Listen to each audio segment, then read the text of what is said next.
यहां मुख्यमंत्री शिवराज सिंह चौहान ने साफ कर दिया है कि यहां पर कोई भूमाफिया बख्शा नहीं जाएगा। इसी कड़ी में लगातार दबंगों के अतिक्रमणों पर बुलडोजर चलाकर अवैध कब्जों से जमीनों को मुक्त करवाया जा रहा है, जिस पर अब स्कूल, आंगनबाड़ी का निर्माण किया जाएगा। यह फैसला शिवराज कैबिनेट की बैठक में लिया गया है। इसके साथ ही कई अन्य मुद्दों पर भी कैबिनेट की मुहर लगी है। देखिए हमारी यह खास रिपोर्ट।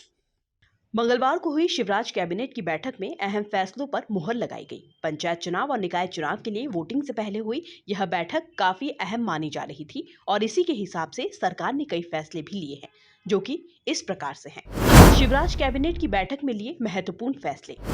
माफियाओं से अतिक्रमण मुक्त कराई जमीन पर बनाएंगे स्कूल और आंगनबाड़ी।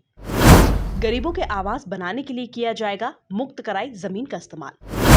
ऊर्जा विभाग की कटनी में जमीन को 13 करोड़ 39 लाख में बेचने के प्रस्ताव को मंजूरी। 5 एकड़ से 10 एकड़ भूमि वाले पुजारियों को 2,000 रुपए मिलेगा मानदेय। भूमिहीन पुजारियों को 5,000 रुपए मानदेय देने के प्रस्ताव को मंजूरी। 5 एकड़ भूमि वाले पुजारियों को अब 2,500 रुपए मानदेय मिलेगा। दतिया के भांडेर में 330 मेगावाट सौर ऊर्जा परियोजना लगाने की अनुमति दी गई। देश में लैंड पुलिंग का यह अपने आप में होगा अनोखा प्रयोग। इंदौर पीतमपुर में अधिसूचित औद्योगिक क्षेत्र में किसानों से होगा जमीन का अधिग्रहण। अधिग्रहण वाली जमीन पर लगने वाली यूनिट में किसान भी हो सकेगा हिस्सेदार। भोपाल में आचारपुरा में जमीन उद्योगों को देने पर सहमति। महाधिवक्ता के 3 पद और उप महाधिवक्ता के 2 पदों को मंजूरी।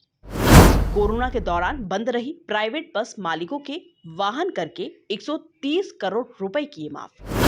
आज अतिरिक्त महाधिवक्ता के 3 और उप महाधिवक्ता के 1+1 नवीन पद सृजित किए जाने बाबत निर्णय भी कैबिनेट के द्वारा लिया गया है।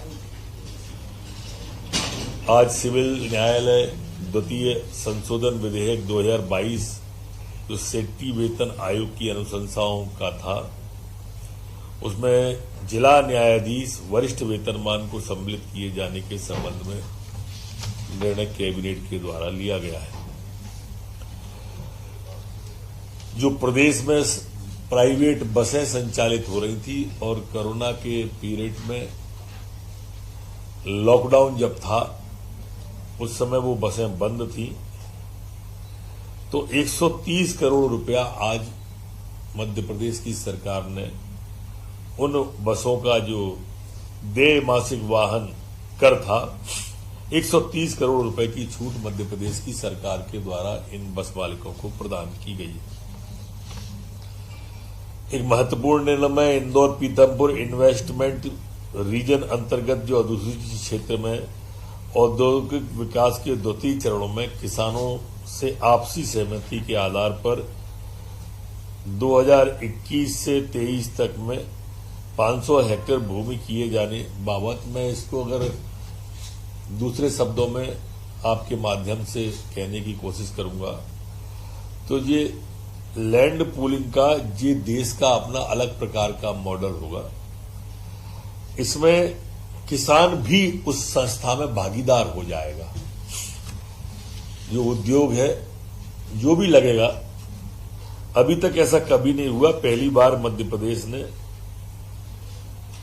ये किसान के साथ न्याय किया है और इसलिए बहुत महत्वपूर्ण निर्णय है। नगरीय निकाय और पंचायत चुनाव के पहले इस कैबिनेट की बैठकों से कई वर्गों को लाभ पहुंचाने की कोशिशें की गई। इसमें खास तौर पर ब्राह्मणों को मानदेय पर मंजूरी खास है। इसके साथ ही लैंड पुलिंग को लेकर लिया गया निर्णय भी काफी महत्वपूर्ण है, जिसका सीधा असर पंचायत चुनावों में देखा जाएगा। Bureau report, MP news, Bhopal.